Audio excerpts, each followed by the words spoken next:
Hello everyone, welcome to part 2 of the Kentucky rifle build. I'm going to do some part cleanup today. So, as you would have seen from my shorts, all of my brass parts have come. I'm quite happy with them actually. So I'm going to do this is the trigger guard. There's a bit of cast lines on it on the other side as well. So I'm just going to smooth that out. I'm not looking for anything to be perfect because I want it to be like have a rustic feel to it. And what I'm gonna do is on the real steel, these two pegs would go inside the stock and then pins would go through the stock into these, but because the wood's crap on Denix, really it's easy to split, so I'm just going to stick with how it was. I'm just going to drill 2 holes. Well, I'm going to grind these off or cut them off and then drill 2 holes and then just grind out a little bit and then push it in and then screw it in. The butt plate is pretty rough, but I'm not going to take off too much. I'm gonna mostly focus on the top, clean that up a little bit, and then I'm going to see what that looks like, and if it looks alright I'll take the grinder to the rest of it, but if not I might use a wire wheel just to get off some of the scale. And then last but not least, I've got the patch box, which is these little bits.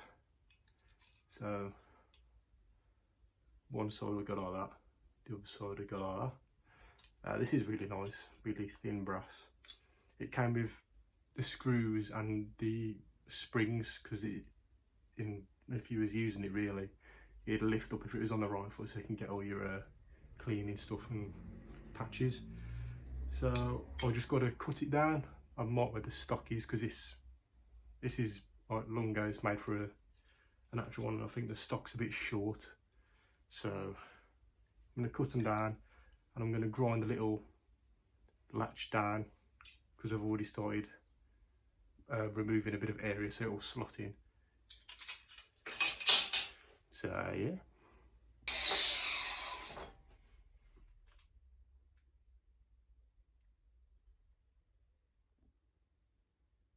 That's the guard pretty much done.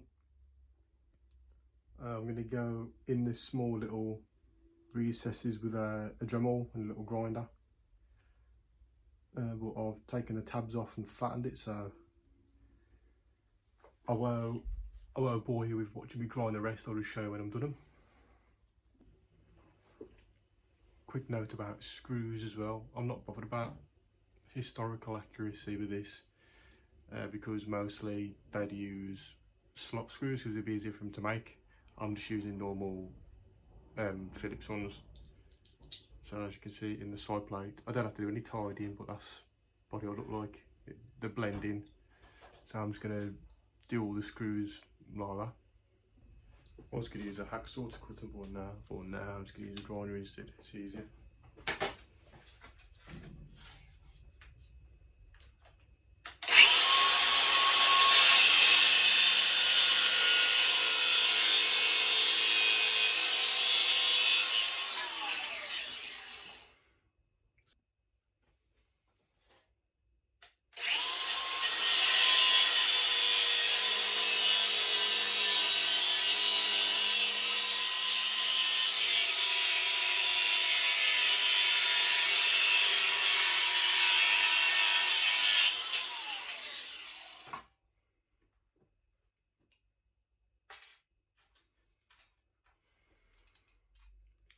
I've left it a bit big because I'm gonna, when it's on the gun, I'm gonna grind it so it's flat there.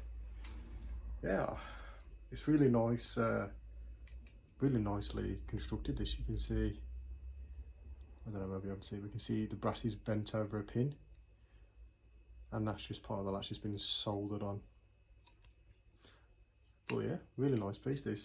All these parts came from America, and they came pretty quick actually. I got most of them. The only thing I got from a different company was this. This took the longest to come, but